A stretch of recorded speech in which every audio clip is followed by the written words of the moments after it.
దేవునికి స్తోత్రం. ప్రభువునందు ప్రియులారా, ఈ ఆదివారం నాడు దేవుని సన్నిధానమునకు చేరి వచ్చిన ప్రభు ప్రియులైన మీకు యేసునామములో వందనాలను తెలియజేస్తున్నాను. దేవుడు ఆశ్చర్యకరుడు. ఆయన కృపలో మనను కాపాడుతున్నారు. అంత మాత్రమే కాకుండా తన భద్రతను, నిత్య కాపుదలను మనకు దయచేస్తున్నారు. దేవుడు ప్రసాదించిన ఈ క్షేమాన్ని బట్టి, లేకుంటే భద్రతను బట్టి మనం ఎంతైనా దేవునికి స్తుతులను చెల్లించవలసినటువంటి వారుగా ఉంటున్నాం. దేవుని స్తోత్రాలు. ప్రభునందు ప్రియులారా, దేవుని జీవవాక్కులను మనము చదువుకుంటున్నాం. ఇర్మియా గ్రంథము 15వ అధ్యాయం 19వ వచనాన్ని మనం చదువుకుంటున్నాం.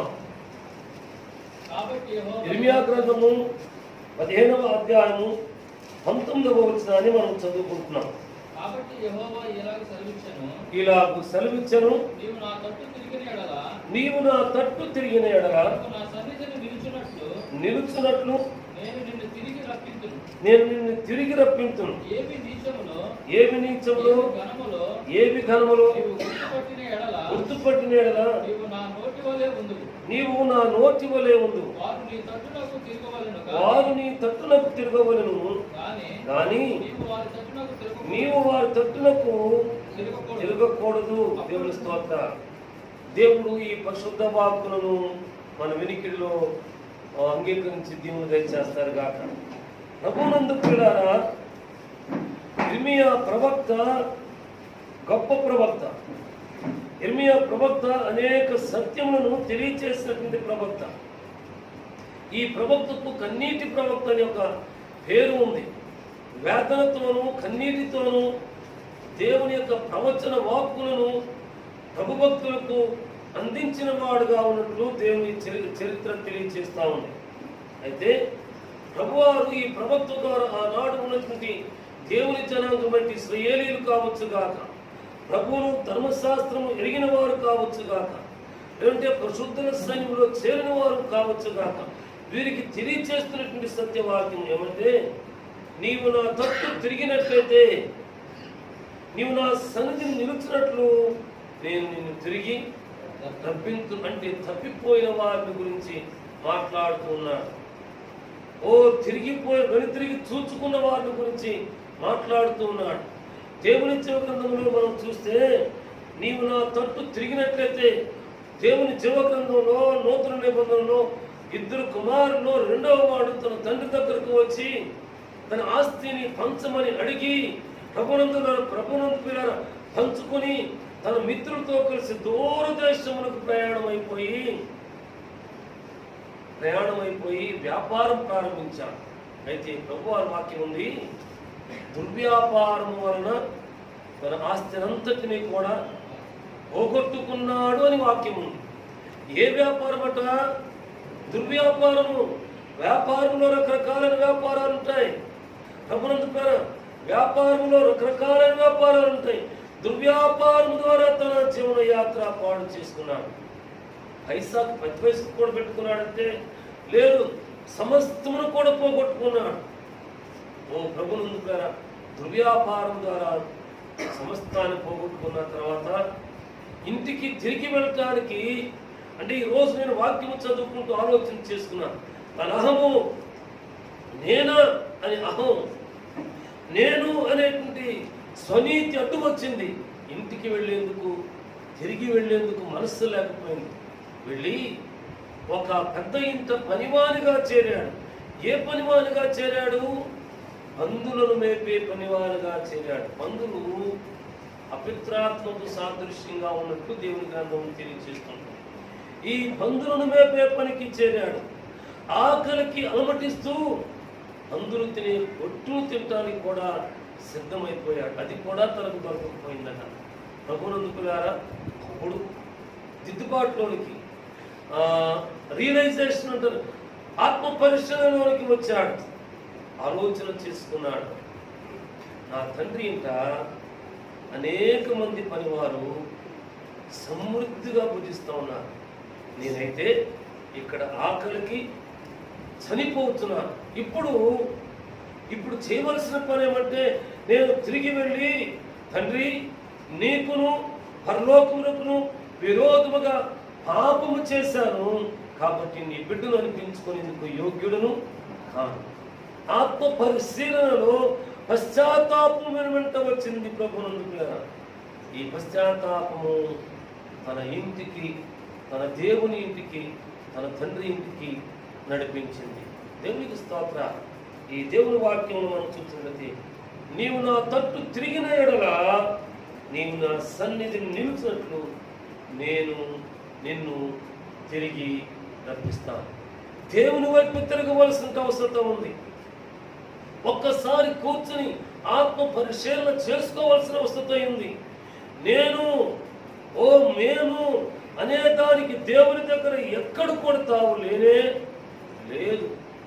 యేసయ్య శిష్యులలో నేను గొప్ప అంటే నేను గొప్ప అని తర్కవాదం వచ్చింది. పేతురేమో నేను రాయి లాంటి వాడు, నా మీదే సంఘం కడతానన్నాడు.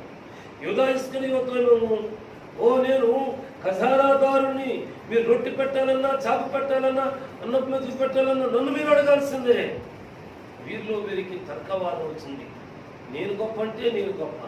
పరమరక్షకుడు చేసే పని ఏమంటే, ఒక చిన్న బిడ్డను తీసుకుని వచ్చి వారి ఎదుట నిలబెట్టి, ఇగో మీలో ఒకరు ఈ చిన్న బిడ్డ లాంటి మనస్తత్వం కలిగి ఉంటే పరలోక నిత్య రాజ్యంలో ప్రవేశిస్తారు, లేకపోతే అవకాశం లేనే లేదు. ప్రభునందుకున్నారా, నీతిమంతులు పో మార్గము సమముగా ఉంటుందట. అంత మాత్రమే కాదు, ప్రభునందుకున్నారా, ఇగో నీతిమంతులు త్రోవను నీవు సరళము చేస్తున్నామని దేవుని జీవగ్రంథం ఉంది. యెషయా గ్రంథం అండి 26వ అధ్యాయము 7వ వచనం మనం చదువుకున్నట్లయితే, ఈ ప్రవక్త యెషయా ద్వారా పరమ తండ్రి సెలవిస్తున్న ప్రవచన వాక్యం ఏమంటే, నీతిమంతులకు మార్గము సమముగా ఉండు. నీతిమంతులు ఒక్కడే కాదు, నీతిమంతులు అవును. ప్రభునందుకులారా, ఆయన వైపు మనము తిరగవల్లని, నా సన్నిధి నిలిచినట్లుగా నేను తిరిగి రప్పిస్తాను అని దేవుని వాక్యాన్ని చదువుకున్నాం. ఆ తర్వాత మంచి శ్రేష్టమైన సత్యం ఉంది.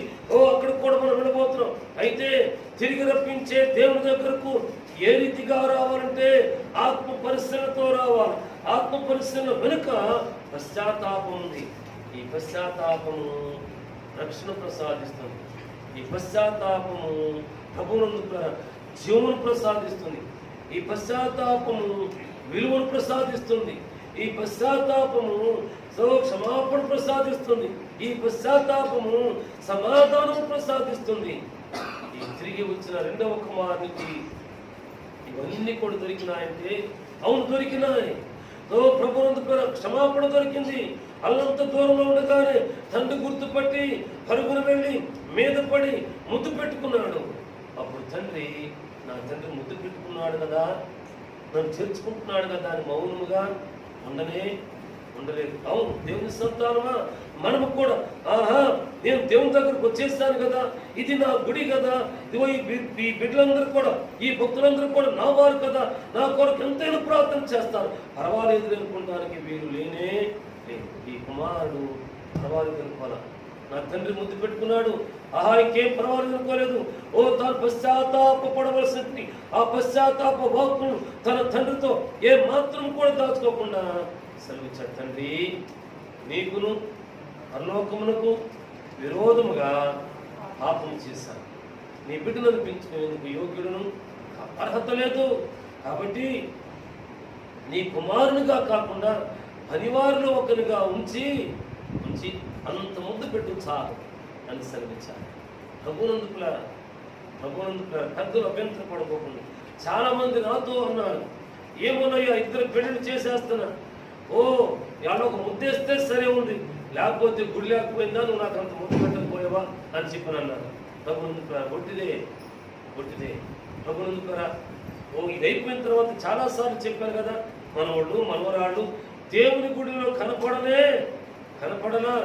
ఏమంటే ఎక్కడయ్యా, కొంచెం వీళ్ళు పెరిగి పెద్ద అయితే దేవుడి గుళ్ళు కనపడతారు. పెరిగి పెద్ద అయ్యే లోపు వీళ్ళు ప్రభు రాకడో దేవుడి పిలుపో ఖాయమైపోయింది. ప్రభునందుకులారా, అది విమర్శ చేయకుండా ఎగతాళిగా మాట్లాడటం లేదు, ఇది నిజము. ప్రభునందుకులారా, ఇంత ముందు కాదు, దేవుని దగ్గర పశ్చాత్తాపంతో తిరిగి వస్తే, సరిగా నిలబడితే ఆయన అంత ముందు కాదు, శ్రేష్టమైన టీంని ప్రసాదించేటువంటి వాడుగా ఉంటున్నాడు. అందుకే యెషయా గ్రంథము 26వ అధ్యాయం 7వ వచనంలో చదువుకున్నాం కదా, నీతిమంతులు పో మార్గము సమముగా ఉండును, నీతిమంతుల త్రోవను నీవు సరళము చేయుచున్నావు. ఈ నీతిమంతులు వెళ్ళే మార్గాన్ని ఈ పరమ తండ్రి సరళం చేస్తున్నట. ఎదురు దెబ్బ తగలకుండా, ఎత్తు పొలాలు లేకపోకుండా, లోయలు గుట్టులు లేకపోకుండా, పర్వతములు అగాధ స్థలం లేకపోకుండా సరిచేస్తూ ఉన్నారట. అందుకు దేవుని సంతానమా మనము ఆయన తట్టు తిరగవలసినటువంటి అవసరం ఉంది. దేవుని తట్టు మాత్రమే తిరగవలసినటువంటి అవసరం ఉంది. దేవుని సన్నిధికి వస్తే సంతృప్తి అండి, సంతోషం అండి. దేవుని సన్నిధికి రాలేకపోతే ఏదో తెలియని కలిపి తరుగుతూ ఉంటుంది. లక్కిపోగు మరీ మాకుంది. నరసరావుపేటలో ఒకటి ఉంటున్నారు వారు. నరసరావుపేటకి ఇంకో 15 కిలోమీటర్లు పైకి ఉంటున్నారు. ఎప్పుడన్నా సంవత్సరానికి ఒకసారో లేకపోతే ఎప్పుడైనా వస్తే ఆ తల్లి ముఖంలో ఆనందం అంతా ఇంత కాదు. పెద్దబాబు వందనాలు, నా సొంత ఇంటికి వచ్చినంత సంతోషం ఉంది. చాలాసార్లు వచ్చి గుళ్ళు ఒంటరిగా పండుకుంటే ఎంత బాగుందో అనిపిస్తుంది. నేనేమో ఎక్కడో దూరంగా ఉండిపోయాను. ఎంత ఆశ గల ప్రాణమును తృప్తిపరిచే దేవుడు, సరళము చేసే దేవుడు. అందుకే దేవుని సంతానమా దేవుని తట్టు మనం తిరగాల్సిన అవసరం ఉంది. నా సన్నిధిని నిలిచినట్లు నేను తిరిగి రప్పిస్తాను. రప్పించడానికి మూలము నేను ఆలోచన చేసుకుంటాను. దేవుడు నిర్మించింది ఏమంటే తిరుగుబాటుతనం. ఈ కుమారుడు తిరుగుబాటు చేశాడు. తీసుకున్నాడు తన ఏమిని, వెళ్ళి మంచి వ్యాపారం ఉందా, ప్రభునందు పేర మంచి స్నేహితులు ఉన్నారా, లేకపోయారు. అవును, ఈ దినములలో చాలా మంది యవన బిడ్డలకు యవన కుమారులు కావచ్చు కాక, కుమార్తెలు కావచ్చు కాక, పెద్ద తండ్రులు కావచ్చు కాక, సహవాస దోషము ఏం చేస్తుందంటే వీరిని లేనిపోని వాటికి అలవాటు చేస్తుంది. అనంతరము ఏమాత్రం ఆలోచన లేనిటువంటి జీవితంలో జీవిస్తున్నారు. ఒక తల్లి గారు చెప్పగా నేను విన్నాను, అయ్యా చాలా నిష్ఠగా ఉండేవాడు. ఎప్పుడైతే సహవాసాలు దొరికినాయో ఈ సహవాసాల వారు ఏం చేశారట, 1కి 2, 2కి 3, 3కి 4 అలవాట్లు వాడు చేశారు. ఎటు కాకుండా ఉండిపోయాడు. ఈ పరిచారకుడు చేయగల పని ఏమంటే ప్రార్థన మాత్రమే. మోకరించినప్పుడు, ప్రభు నడిపింపు సాధించినప్పుడు, నాయన ఈ దేని బిడ్డను ఏ రీతిగా పట్టుకుంటావో తనకున్న లోక సంబంధమైన ప్రలోభములను విడిచి నీ వైపు చూచేవానికి ఏ రీతిగా చేస్తావో అడుగుట మాత్రమే పరిచారకులు. అడుగుట మాత్రమే దేవుని యొక్క సంఘం యొక్క వంతు ప్రభునందు పేర కార్యము చేసేది పరమరక్షకుడు మాత్రమే. అంటున్నాడు కదా, నీవు నా తట్టు తిరిగి నిలగా నా సన్నిధిని నిలిచినట్లు నేను తిరిగి మరలాపిస్తాను. విడిచిపెట్ట, తోసివేయుడు. మన దేవుడు అట్లా చేసేవాడు కాదు. కుమారుడువా నీవు, కుమార్తెవా నీవు, లేకుంటే బిడ్డవా నీవు, గుంపులో ఉన్నావా, ఆయన మీద పోట్లాడుతున్నావా, నీకు నాకు సంబంధం లేదని వెలివేసే పని చేసేవాడు కాదు. ఆయన క్షమించే దేవుడు. అందుకే ఆ తండ్రి దూరం ఉండగానే చూచాడు, పరుగును వచ్చాడు, మెడ మీద పడి ముందు పెట్టుకున్నాడు. ప్రభునందుకులారా, ఏ వాక్యం ఉంది, నేను తిరిగి రప్పిస్తాను. ఆయన సముఖంలోకి ఈ మహోన్నతుని కౌగిలించుకునేటువంటి మనము, నాయన మీకును పరలోకమునకు విరోధముగా పాపము చేశాను కాబట్టి నీ బిడ్డను, నీ సంతానము నీతిమంతుల గుంపులో ఉండేందుకు అర్హురాలు కాదు అని చెప్పి పశ్చాత్తాపడటానికి మనసుకు ఉన్నామా? ఆ రీతిగా ఇంటే మన మార్గమును సరళం చేస్తాడు, సమము చేస్తాడు, కృప చూపిస్తాడు. విడిచిపెట్టడు. దేవుని స్తోత్రాలు. జీవితంలో సాధిస్తాడు. తర్వాత బాగుంటాడు. ఏవి నీచములో ఏవి ఘనములో నీవు గుర్తుపట్టిన ఎడలా నీవు నా నోటి వలె ఉందువు. వారిని తట్టునకు తిరగవలను కానీ నీవు వారి తట్టునకు తిరగకూడదు. దేవుని స్తోత్రాలు. అయితే అక్కడ పై మాట మంచి మాట ఉంది. నీవు నా నోటి వలె ఉంటావు. తను నోటిగా చేసుకుంటాను, తన సాక్షిగా చేసుకుంటానికి, సజీవ సాక్షిగా నిలబెట్టడానికి ఈ తండ్రి ఏం చేశాడో తెలుసునా? తన గృహంలో ఉన్న వారందరినీ, తన పురంలో ఉన్న వారందరూ కూడా పిలిచాడు. రండి రండి రండి, నా కుమారుడు తప్పిపోయి దొరికాడు, చనిపోయి బ్రతికాడు, పారిపోయి తిరిగి వచ్చాడు. రండి, ఈ బిడ్డకు నూతన వస్త్రాలు వేయించండి, ఓ చేతికి ఉంగరము పెట్టండి, ఓ పాదములకు సమాధాన సువార్త వలన సిద్ధ మనస్సు అనే తోడు తొడగండి, ఓ నూతన వస్త్రాలు బహుకరించండి. మనం విందు చేసుకున్నాం. అయితే ఈ పరమ విందు జరుగుతుంటే అప్పటి వరకు ఆ ఇంటిలో నమ్మకముకున్నటువంటి బిడ్డ, అప్పటి వరకు ఆ సంఘంలో నమ్మకముకున్న బిడ్డ, అప్పటి వరకు నేనే మూలస్తాము అనుకుంటున్నట్టు బిడ్డలు, ఓ ప్రభునందు పిల్లరా చూచి, అదే ఇంతకాలం ఇంత నమ్మకం ఉంటే నాకేమీ చేయరాదు, నేను లెక్కలు లేకపోయాను కదా అని చెప్పి ఆ విందులో పాల్గొనేందుకు వెనుకంజ ప్రభు వైపునకు తిరుగుటకు ఇష్టపడిన వాడు కాకపోయాడు. ప్రభు సమీపంలోకి వెళ్ళటానికి, తండ్రి సమీపంలోకి వెళ్ళటానికి ఇష్టపడిన వాడు కాకపోయాడు. దేవుని బిడ్డ ఆయన తప్పు తిరిగినప్పుడు, పశ్చాత్తాపడినప్పుడు సమాధానం ఇచ్చి విందులు చేస్తున్నాడు. అంటే మనము నీవు నేను మన కుటుంబం ఆయన నోటి వలె ఉంటాం. అంటే ఆయన కొరకు సాక్షిగా జీవిస్తాం. ఒక ఆత్మను సంపాదించడానికి, నశించిపోతున్న ఆత్మ సంపాదించడానికి, మస్తు పట్టిన సువర్ణమును మరలా వేడి చేసి కరిగించి ఓ దేవుని వైపు శుద్ధముగా అప్పగించడానికి కొలుములు పెడతామా? మనకున్న కొలుము ఒకటే. ఏ కొలుము అది? ప్రార్థనా కొలిమి. సంఘము కన్నీరు కార్చి ప్రార్థన చేస్తుంటే, తిరిగి వచ్చిన బిడ్డ పశ్చాత్తాప పడుతుంటే, విడిపడకుండా, సిగ్గుపడకుండా, దాచుకోకుండా దేవుని ఎదురు తన జీవన యాత్రను ఒప్పుకుంటూ ఉంటే దేవుడు ఈ ప్రార్థనా కొలిమును కాల్చి మరలా శాశ్వతమైన సౌనముగా చేస్తాడు. దేవుని కొరకు సాక్షిగా వాడుకుంటాడు. అందుకే నీవు నా నోటి వలె ఉండు. ఆయన నోరయ్యామా? ఆయన నోటిగా ఉన్నామా? అయితే వెనుతిరిగి చూడవద్దు. పౌలు భక్తుడు తన పత్రికలో అంటాడు కదా, మీరు మాకు పత్రికలై ఉన్నారు అని అంటాడు. సంఘముగా ఉన్నటువంటి మనము, పెద్దలు కావచ్చు, చిన్నము కావచ్చు, ఎవరమైనా కావచ్చు, సంఘముగా ఉన్నటువంటి మనము మన దేవుని సంఘములకు పత్రికలమాట, ఓ సాక్షులమాట. ప్రభువునుకున్నారా? నోటిగా ఉన్నాం. ప్రభువునుకున్నారా? లోకంలో ఒక వాడుకు మాట చెబుతుంటుంటారు. బిడ్డలు చూసినప్పుడు అరే రే రే రే ఆ నాన్న నోట్లోంచి ఊడిపోయినట్టున్నాడు అని ఒక మాట అంటారు. ఇంకో మాట కూడా ఉంది, చెబుతారు ఎవరన్నా?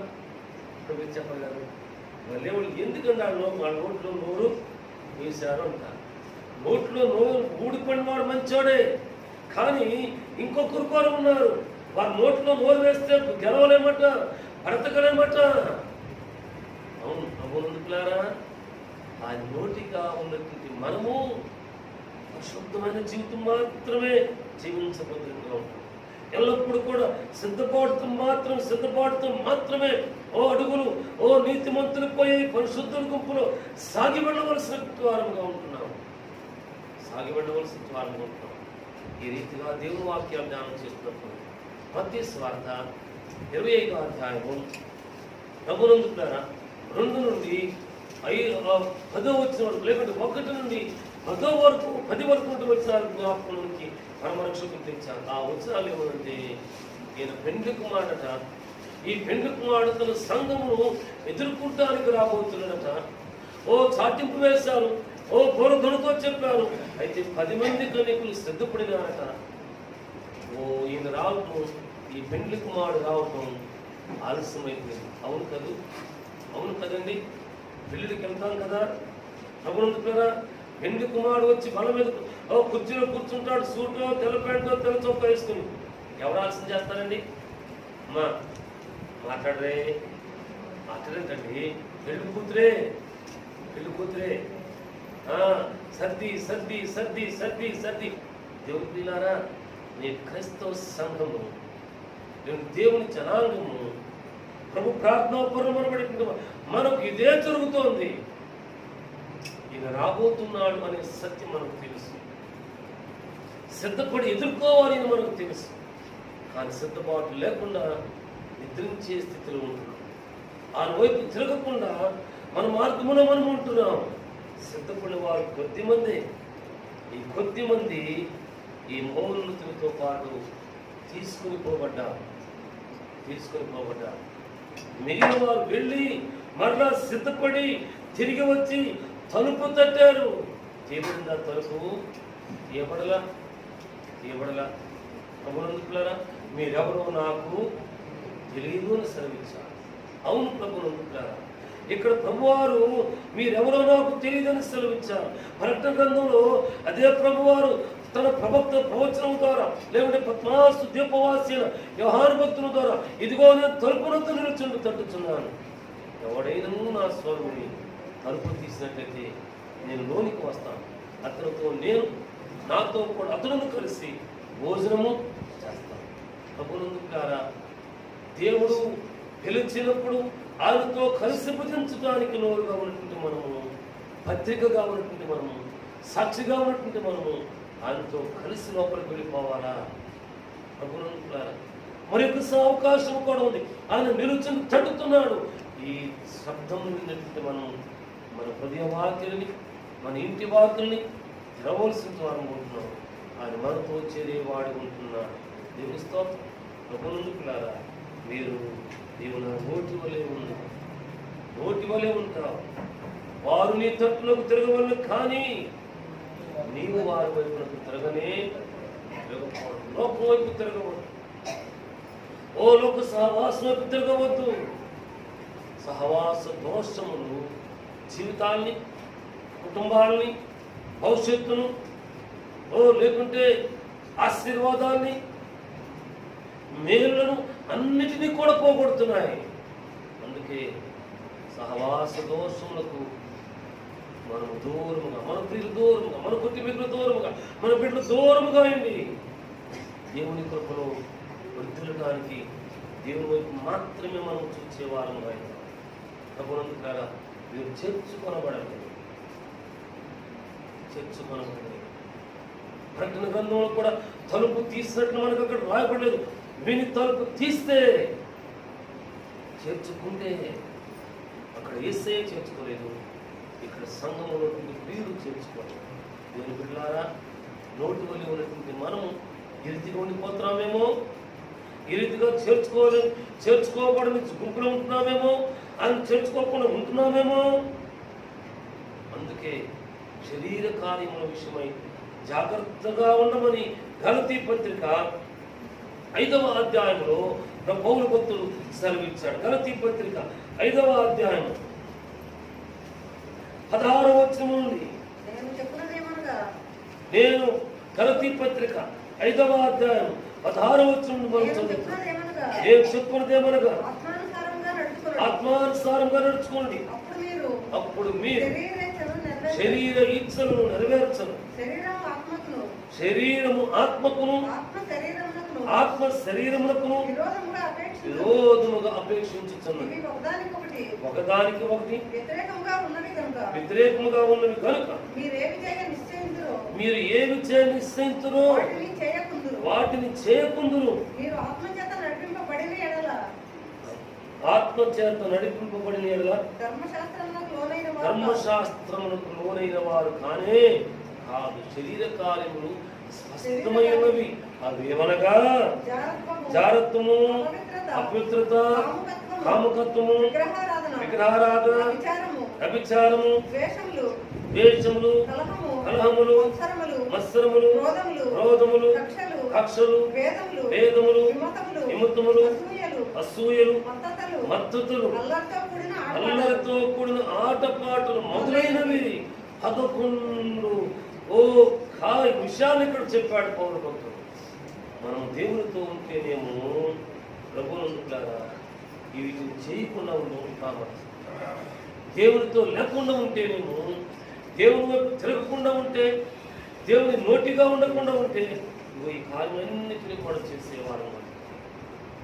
ప్రభువును చేర్చబడకుండా దేవుడిని చేర్చుకోకుండా లోకస్తులుగా మనం ఉంటాం. దేవుని వైపు తిరగకుండా ఉంటే, దేవుని నోటి వల్ల ఉండకుండా ఉంటే, ఇదిగో ఈ శరీర కార్యములను నెరవేర్చే ప్రియులుగా మనం ఉంటాం. దేవుని సంతానమా, దేవుని పిల్లారా, ఈరోజు దేవుని కృపలో ప్రభువుని పిల్లారా ఆయన తప్పు మనం తిరగవలసిన అవసరం పడింది. తిరిగినట్లయితే ఆయన నోటిగా మనం ఉంటాం, ఆయన పత్రికగా మనం ఉంటాం, ఆయనకు సాక్షిగా మనము జీవిస్తాం. జీవించేటువంటి మనము ప్రభువుని ద్వారా ఒక ఆత్మను సంపాదించు వారముగా మనం ఉంటాం. ఆత్మను సంపాదించుకుంటానికి దేవుని కృపను వెతికే వారముగా మనం ఉందాము. విడిచిపెట్టబడే వారంగా ఉండనే ఉండవద్దు. చేర్చుకొనకుండా ఉండేటువంటి వారంగా ఉండనే ఉండవద్దు. దేవుని స్తోత్రం. అందుకు కృపగంబడి కృపను, ఆశీర్వాదం వెంబడి ఆశీర్వాదాన్ని సంపాదించుకోండి. హెబ్రీయులకు రాసిన పత్రిక 4వ అధ్యాయము 16వ వచనాన్ని మనం చదువుకున్నాం చూడండి. కాబట్టి మనము కనికరింపబడి సమయోచితమైన సహాయం కొరకు కృప పొందినట్లు ధైర్యముతో కృపాశ్రమునకు చేరుదము. ప్రభువునందుకారా మనం చేర్చబడేవారు మాత్రమే కానీ విడిచిపెట్టబడేవారు కానే కాదు కనుక, లేకుంటే కాబట్టి మనము కనికరింపబడి సమయోచితమైన సహాయం కొరకు కృప పొందినట్లు ధైర్యముతో కృపాశ్రమునకు చేరు. తండ్రి, ఈ రాజ్యముతో వచ్చినప్పుడు నన్ను జ్ఞాపకం చేసుకున్నావు. దీనముగా అడిగాడు, దీనముగా దేవుని పని చేసుకున్నాడు. పరమరక్షకుడు శ్రమించాడు కదా. నేడు నీవు నాతో కూడా పరదేశంలో ఉంటావని శ్రమించాడు. అవును, కృపాసనమునకు చేర్చేవాడు మన దేవుడు, విడిచేవాడు కాదు. ప్రభువునందు తృణీకరించేటువంటి వాడు కాదు. ఆయన కృపలో మనము ఆయన చేత భద్రపరచబడేవారు ఉండటానికి దేవుని వైపు తిరుగుదాం. ఆయన నోటి వలె మనం ఉందాం. నీతిమంతుల గుంపులో మనం ఉందాం. ఓ విడిచిపెట్టబడినటువంటి, చేర్చబడకుండా ఉండినటువంటి 5గురు వలె మనం ఉండవద్దు. చేర్చుకోకుండా ఉన్నట్టు వారి వలె మనం ఉండవద్దు. ఆయన స్వరాన్ని వినడానికి తిరగటానికి, ఆయన స్వరాన్ని వినడానికి నోరుగా ఉండటానికి అవునంటారా దేవుడు మనం అందుకే కృపాశ్రమునకు చేరుదము. చేరేవారంగా ఉన్నాం. దిద్దుబాటు చేతను, సిద్ధపాటు చేతను, ఆశ చేతను, ఆసక్తి చేతను చేరేవారంగా ఉన్నాం. దేవుని స్తోత్రం. ఆయన కృపలో మనం భద్రపరచబడేవారు మాత్రమే, వాడబడేవారు మాత్రమే ప్రభువునందు పిల్లారా. దేవుని యొక్క జీవగ్రంథం నుండి తెస్సలోనికీయులకు రాసిన పత్రిక, మొదటి తెస్సలోనికీయులకు రాసిన పత్రిక 5వ అధ్యాయము 5వ అధ్యాయం మొదటి వచనాన్ని మనం చదువుకుంటున్నాం. మొదటి 2 వచనాలు. సహోదరులారా, ఆ కాలములను గూర్చి సమయములను గూర్చి మీకు రాయనక్కరలేదు. రాత్రి వేళ దొంగ ఏ రీతిగా వస్తారో అలాగుననే ప్రభు దినము వచ్చని మీకు బాగుగా తెలియను. మనకు తెలుసు కాబట్టి ఆయన వైపు తిరిగి ఆయన నోటికి నోరుగా దిద్దుబాటు సిద్ధపాటు కలిగిన వారంగా, ఓ ప్రభువునందు దేవుని చేత చేర్చుకునబడిన వారంగా మనము జీవిస్తాం. ఆయన కృపలో మనం బలపరిచి భద్రపరిచేవాడు, తోడుగా ఉండేటువంటి వాడు. దేవుని స్తోత్రాలు, దేవుని స్తోత్రాలు.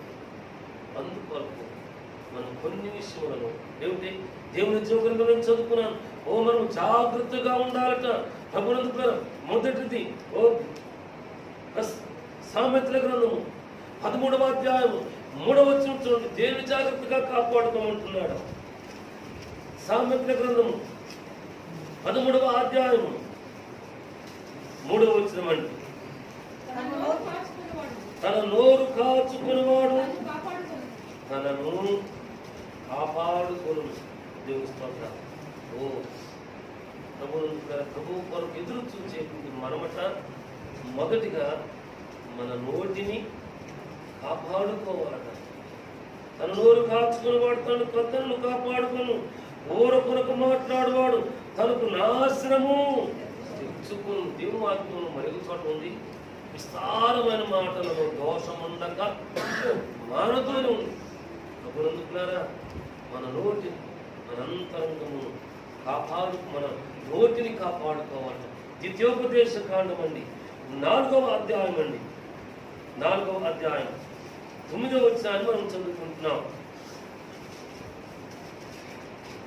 ద్వితీయోపదేశ కాండము అయితే 4వ అధ్యాయము 9వ వచనం. అయితే నీవు జాగ్రత్త పడము, కన్నులారా చూచిన వాటిని మరొక ఉండినట్లు నీ జీవితకాలం అంతయు నీ హృదయములో నుండి తొలగిపోకున్నట్లు.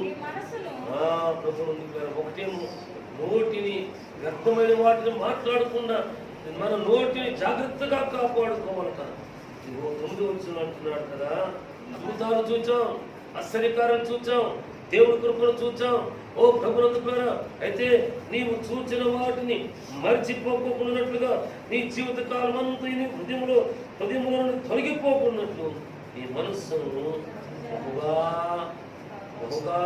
బహు జాగ్రత్తగా కాపాడుకోండి. అవును ప్రభునందుకున్నారా, దేవుని కార్యములను చూస్తున్నాం కదూ, దేవుని సంఘాభివృద్ధిని చూస్తున్నాం కదూ, మన కుటుంబం యొక్క క్షేమాభివృద్ధిని చూస్తున్నాం కదూ, ఆశీర్వాదాభివృద్ధిని చూస్తున్నాం కదూ.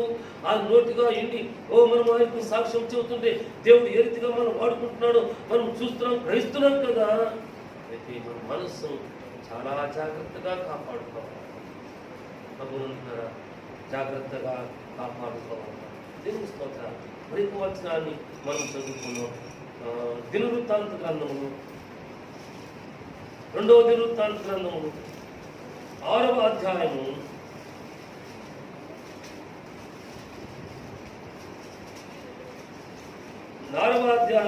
16వ వచనం మనం చదువుకున్నామండి. నీవు నా ముందర నడిచినట్లుగా నీ కుమారులను తన ప్రవర్తన కాపాడుకొని నా ధర్మశాస్త్రము చొప్పున నడిచిన ఇశ్రాయేలు సింహాసనం మీద కూర్చుండువాడు నా ఎదుట నీ వంశములు ఉండకపోవడని దావీదు తండ్రితో సెలవిచ్చిన మాట ఇశ్రాయేలు దేవా యెహోవా దయచేసి నెరవేర్చు. దైవభక్తుడు సులోమాను ప్రార్థిస్తున్న ప్రార్థన దావీదుతో చెప్పాడు, దావీదు నిన్ను బట్టి నీ సంతానంలో ఒకరిని నేను రాజుగా ఉంచుతానయ్యా. ఆ మాటను తన ప్రార్థన ద్వారా పరమ తండ్రికి జ్ఞాపకం చేస్తున్నాడు. ఆయన నా తండ్రికి నువ్వు చెప్పావు కదా, మీరు సెలవిచ్చారు కదా, నీ ముందర నడిచినట్లుగా నీ కుమారులను తమ ప్రవర్తన కాపాడుకొని ధర్మశాస్త్రం అంతటి చొప్పున నడిస్తే నీ సంతానం ఒకరిని రాజుగా చేయకుండా ఉండనే ఉందని మాటించావు కదయ్యా. ఒక్కసారి జ్ఞాపకం. అవును, దేవుడు తన వాగ్దానం నెరవేర్చడానికి, దేవుడు తన ప్రవచనం నెరవేర్చడానికి, దేవుడు తన వాక్కు నెరవేర్చడానికి మన ప్రవర్తన అంతట్లో ఆయన అధికారులను కొప్పుకోవాలట. మన ప్రవర్తన అంతట్లో జాగరూకంగా ఉండాలట. దేవుని ప్రియంగా జీవించాలట. ప్రవర్తన అంతట్లో ఒకటి నోటిని కాపాడుకున్నాం, రెండవది మనసును కాపాడుకున్నాం, మూడవది ప్రభునందు ప్రవర్తన కాపాడుకున్నది, నాలుగవది యాకోబు పత్రికలో ఉన్నది. చాలా పర్యాలు చదువుకుంటున్నాం. ఈ లోక మాలిన్యత అంతకుండా జాగ్రత్త పడమని కూడా కొన్ని మాటలు ఉన్నాయి.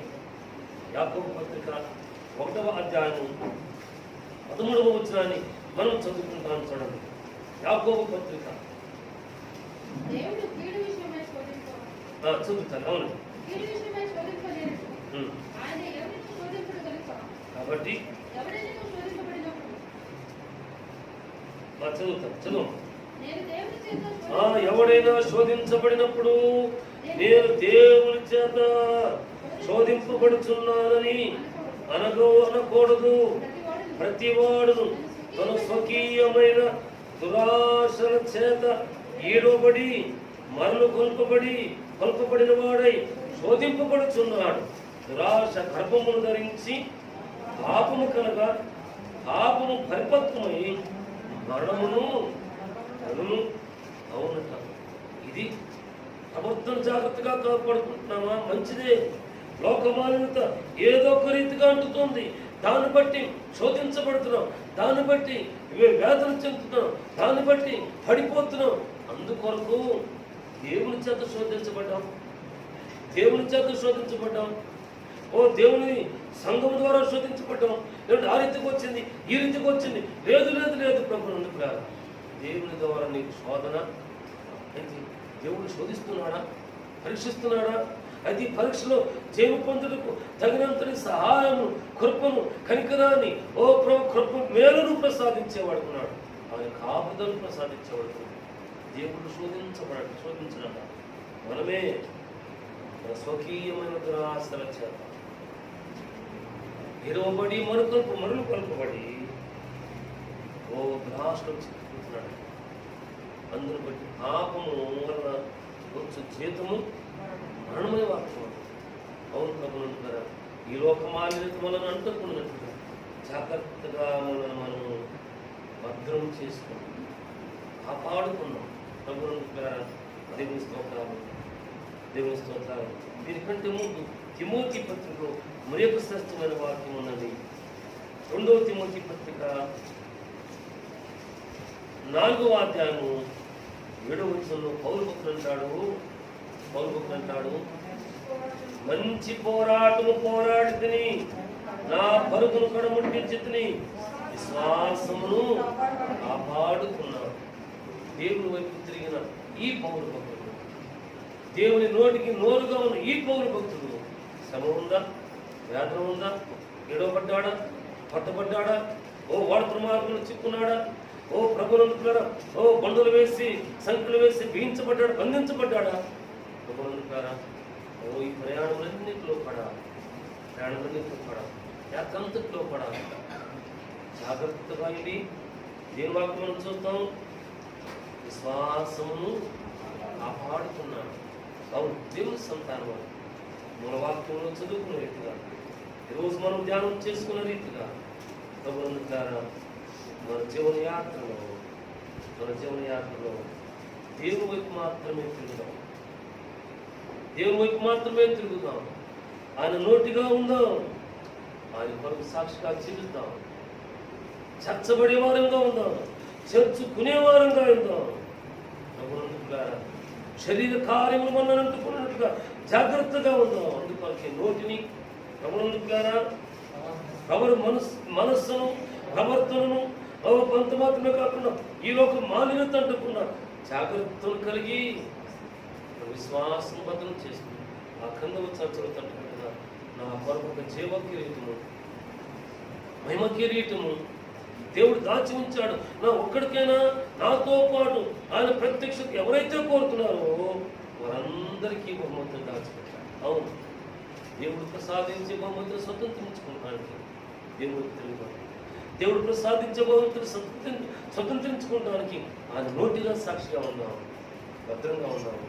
దేవుడు మనం సాక్షులుగా వాడుతూ తన కృపను భద్రపరిచి వారి మహిమ పొందుతారు. దేవుడి వాక్కులను అంగీకరించి మేలును దేవులను దయచేస్తారు కాదు ప్రార్థన చేసుకుంటున్నాను. మన 2 వాక్కులను బట్టి మనము మన కుటుంబం దేవుని వైపు తిరగడానికి దేవునికి చూద్దాం.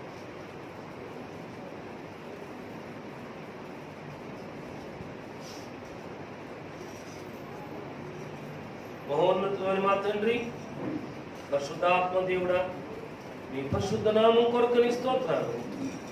చేరి వచ్చిన పరిశుద్ధ జనాంగమంతుడి కొరకని కొంత ఈ దినమందు నీ వాక్కులలో నీ వైపు మేము తిరగాలని, నీ నోటిగా మేము ఉండాలని వాక్కు ధ్యానం చేస్తాం. ఈ వాక్కులు మా హృదయంలో నాటండి, జీవచాలమని మీకు కట్టండి. మమ్మల్ని మీ కొరకు సాక్షులుగాను ఫలించే వారంగాను వాడుకుంటున్నాను. మా తండ్రి మీరు ప్రసాదించిన యూట్యూబ్ ద్వారా ఎంతమంది ఎత్తుకుంటున్నారు వారికి నేను నిత్యమైన మీరు పెంచమని పనుకొని రక్షణ లేని వారైతే రక్షణ సంపాదించుకోనయ్యా. లోకం వైపు తిరిగిన వారుగా ఉండిన వారైతే నాకు నీ వైపు తిరగానయ్యా. లోకమునకు లోక సంబంధం లోకమునకు నోరుగాను పాపమునకు ఆస్పదంగా ఉండిన వారైతే వాటన్నిటి నుంచి విడుదల పొంది మీ నోరుగా మీ కొరకు సాక్షిగా పత్రికలుగా ఉన్నారు. ఇది వాకులు అంగీకరించి నీ మేలును ఆస్వాదాలు మా అందరికీ ఇప్పించమని యేసు నామమున ప్రార్థిస్తున్నాము మా తండ్రి. ఆమేన్.